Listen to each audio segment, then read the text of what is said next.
From the Tennessee Valley Weather Channel, this is a severe weather alert. No.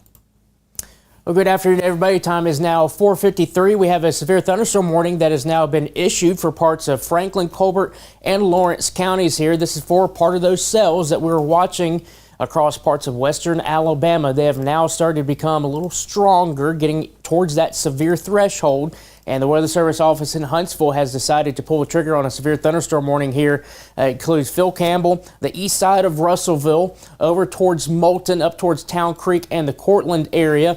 But again, our main concern is with this cell that's almost getting into Franklin County. The Weather Service in Birmingham popped a significant weather advisory on it, but it's continued to get stronger here. So let's take a look at the velocity data. Let's dive into it a little closer. And there is a little bit of, I'm going to put my hand here on Hackleburg. Go back to reflectivity real quick. There is a little bit of rotation that's on the back side here. So this is probably a miniature supercell to an extent. But the bulk of the issue with this is going to be damaging winds up to 60 miles per hour and quarter-size hail.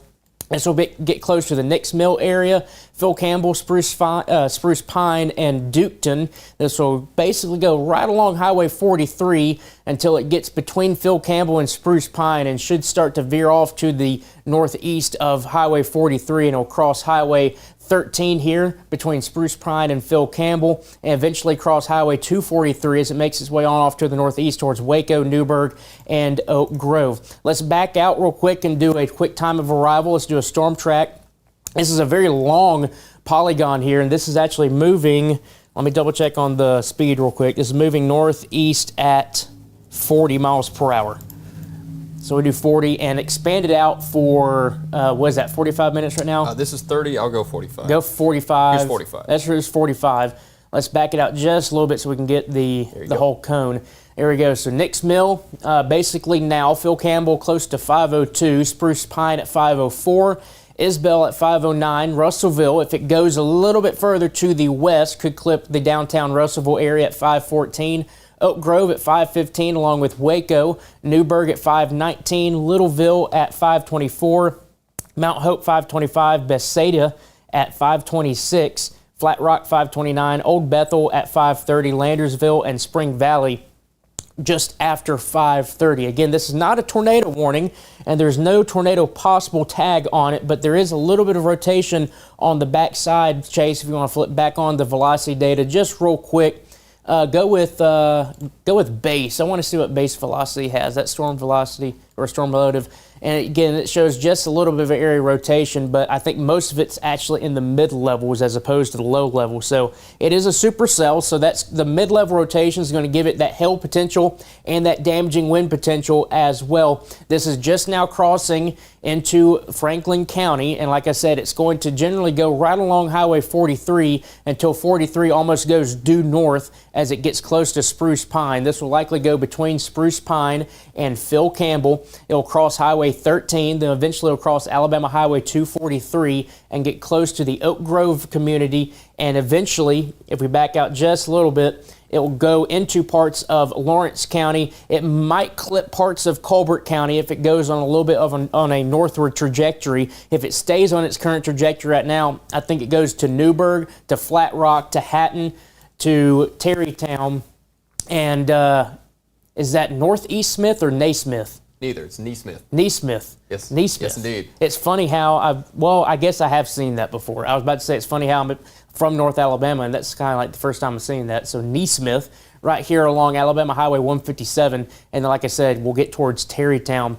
It will be interesting to see, Chase. Let's get kind of your radar expertise involved here. It's kind of interesting, or will be interesting to see if this continues to strengthen, because we've noticed how a lot of these cells have struggled for the past couple of hours. Yeah, you're right. And actually, why you were mentioning the mid-level rotation, I thought, usually we want to be the closest radar, but let's actually look a little further away, which is looking straight into the mid-levels and see what kind of mid-level meso signature we got. And we definitely do have one there, right? It's not strong, though. It's not strong at all, but it would definitely support that hail potential kind of increasing here. You do see that kind of push out there. It's a little bit here.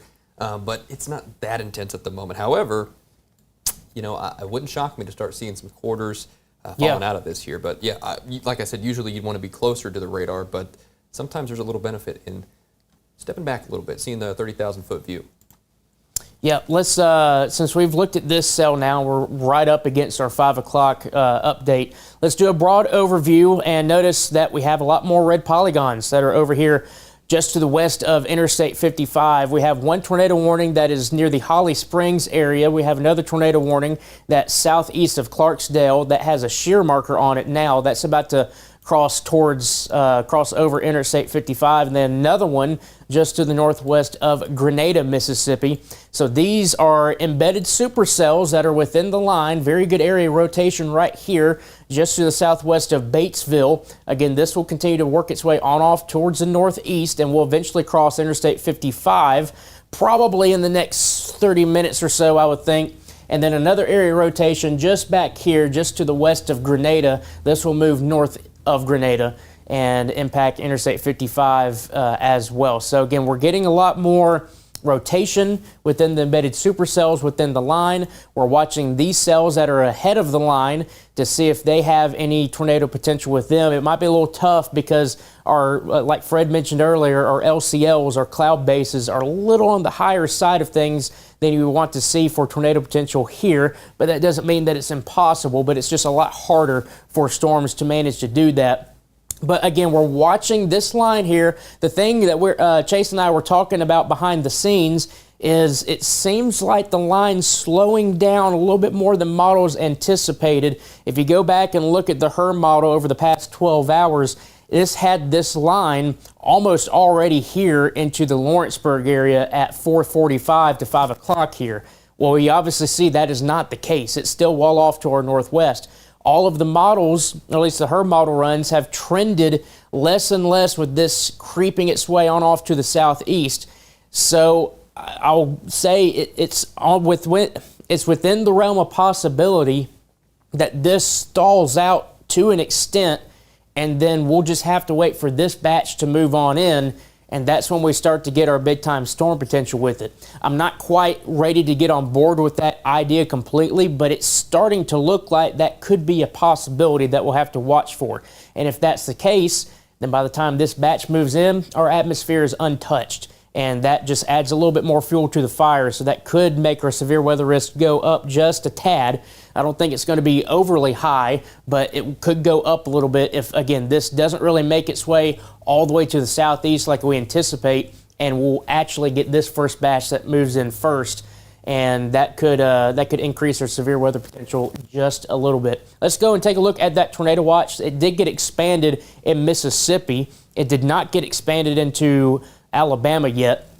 But there's your tornado warning, like I mentioned, towards Holly Springs. That tornado watch has been expanded further to the south. So Tupelo, Fulton, Oxford are in the tornado watch, but ours has not been touched yet. But again, like I mentioned, and like what we've been mentioning over the past several hours, is the tornado watch here for Giles County, Lawrence County, Wayne County, up towards Lewis County, Murray County, and Marshall County, points off to the northeast and north. This watch goes until 9 p.m. The watch to the west for Hardin County, McNairy County, down towards Tishomingo County, Alcorn County, and Prentiss County down there in Mississippi, it goes until 7 p.m. So this watch has an earlier expiration, this watch has a later expiration, and then eventually there'll be a new watch that gets expanded further to the east. And Chase, it'll be interesting to see if they end up doing that because of this severe thunderstorm warning here. The Weather Service in Huntsville might go with what's called a local watch extension because they're in this watch already. Parts of their area are already in the watch. Then the local office itself can expand that to whichever area they need to. So it's possible that they might nudge this a little bit further to the east to include Limestone, Madison, Lawrence, and Morgan counties. So again, that's why we came on here for that severe thunderstorm warning that is in Franklin County. So let's go back down there, and we'll stay on here just for a little bit longer because I know that it's butted right up against our 5 o'clock update here. So we'll go on. We'll say we'll go towards about 5:06, 5:07. Give a few more minutes on here. So again, it's this cell, this supercell that's moving into southern Franklin County. Nix Mill, you're seeing some heavy rain, some lightning, and some gusty winds right now. Phil Campbell, you're just on the outskirts of it, but you're probably hearing thunder and seeing some rainfall right now. Spruce Pine, you're going to be next with seeing some hail potential. The good news is that rotation, even though it was on the weaker side, looks like it's backed off a little bit. And it looks like on that reflectivity, it's not as pronounced as it was. So it might be struggling a little bit. There is a cell that's just to the south of it. So with the winds coming in from this direction, that could be impacting the updraft right here. So there could be a little bit of some cell interaction going on that actually helps reduce the severity of this severe thunderstorm warning right now. So again, for Nix Mill, Spruce Pine, Phil Campbell, down the road, it's going to cross highways 243, get towards Oak Grove, Waco, Newburgh. That's right here along Alabama Highway 24 that runs between Russellville and downtown Moulton. It'll eventually move out of Franklin County if it survives. I think it will survive to an extent. If it's severe or not, that's kind of yet to be seen, but it'll eventually get towards the Flat Rock community, Hatton, Naismith, over towards Old Bethel, Bethsaida, over there in northeastern Franklin County, and then it will cross Alabama Highway 157 towards Terrytown, and if it continues to move to the northeast, could impact the Town Creek community and might get close to Cortland right there in northern Lawrence County. Again, this is in Alabama. That's not Lawrence County, Tennessee. So again, let's back things out real quick. Let's just do one more storm track on this. Just look at some times of arrival. It's moving to the northeast at 40 miles per hour. And you can just take it out, 45 minutes. So again, this is just an updated storm track on this. So Spruce Pine 508, Phil Campbell 509, Waco at 520, Oak Grove, Newburgh, and Mount Hope in between 520 and 530, Bethsaida around 531, Flat Rock 534, Old Bethel 535, Landersville 537, Spring Valley 537, Wolf Springs and Hatton, along with White Oak and Naismith right around 540. And that's if it continues on this track. And it looks like it's losing some of its definition there. So I think right now it's not really severe, but there could have been a chance on the onset that it did have some quarter-size hail and maybe some brief wind gusts close to 60 miles per hour. But right now I'm not seeing that hail core like what we did earlier, and it could be because of that storm that's developing just to the south that's interacting with this inflow, and that could either kill the storm, or what could happen is this storm ends up merging with that one. Give it a little bit of time, it recycles itself, and then it gets stronger again. So I have to keep an eye on that. So that's why your time of arrivals will go out 45 minutes just in case the storm does re-intensify as it moves to the northeast. South of that, there's not a lot of activity that's remaining, so that's the main cell with that one. There is some additional cells that are developing here near Aberdeen, West Point, and Columbus. A few more cells that are over here towards the Birmingham and Tuscaloosa metro areas. We'll have to just keep an eye on those. The thing is, the further away you get from that line, the less upper level support that you have. So I really think that the reason why this cell got so intense was just because it's very warm out there. It's almost like a summertime storm that it went across a high pocket of instability and it got strong even with limited upper level support. The best upper level support is back here towards the line. So I think any cell that tries to get going out ahead of it will probably have the best potential at becoming an isolated supercell. Again, we're watching 3 tornado warnings right now out of our viewing area. Holly Springs right now, then one that is just east of Clarksdale, Mississippi, that's crossing Interstate 55 here soon, and then another supercell that's here near Grenada, Mississippi, and that's going to impact Interstate 55 here in about 20 to 30 minutes, and these will have the potential to get close to our viewing area probably in, let's see, 5:07 right now. I would say probably within about 2 hours, 3 hours, I think, Chase. Yeah, it's kind of hard to determine this part of the line because the models were showing that this ends up moving in closer to 7, maybe 8 p.m.